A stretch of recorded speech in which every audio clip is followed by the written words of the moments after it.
Today we continue our look at the book of Genesis. We're in chapter 7, starting with verse 1. Then the Lord said to Noah, "Go into the ark, you and all your household, for I have seen that you are righteous before me in this generation.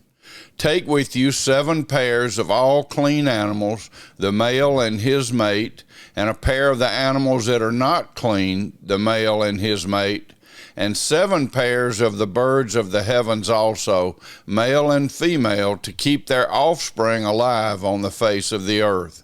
For in 7 days I will send rain on the earth, 40 days and 40 nights, and every living thing that I have made I will blot out from the face of the ground." And Noah did all that the Lord had commanded him. God bless this reading of his holy word. God is a God of order, and God always has a plan. And God always knows what's happening and what's going to happen. He's sovereign over all the earth. And so, in some ways, this may not make sense to us, how God orchestrated this, but God did. God spoke, and it happened. God is all-powerful, all-knowing, ever-present, and we can count on God to do what only God can do. And so he commanded Noah, and he told him, you need to go into the ark. And Noah did everything that God had commanded him to do. I think we said last time, you have to think about and love the faith of Noah, because Noah had to be facing ridicule from everybody else that he knew as he built this big boat for a flood from rain that had never occurred before.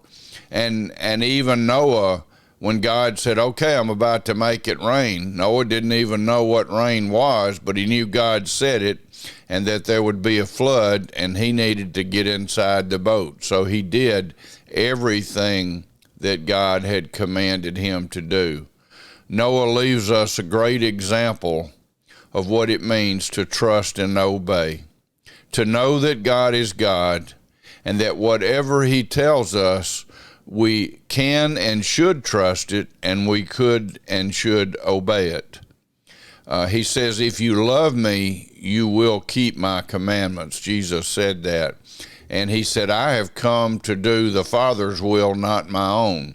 He even prayed, taught us to pray, your kingdom come, your will, O God, be done. Not our will, but your will, God.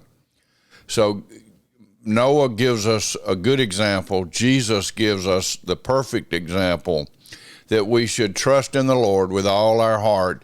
Don't lean on our own way of thinking, but in all our ways, in our thinking, our being, and our doing, to trust God and obey him and follow him.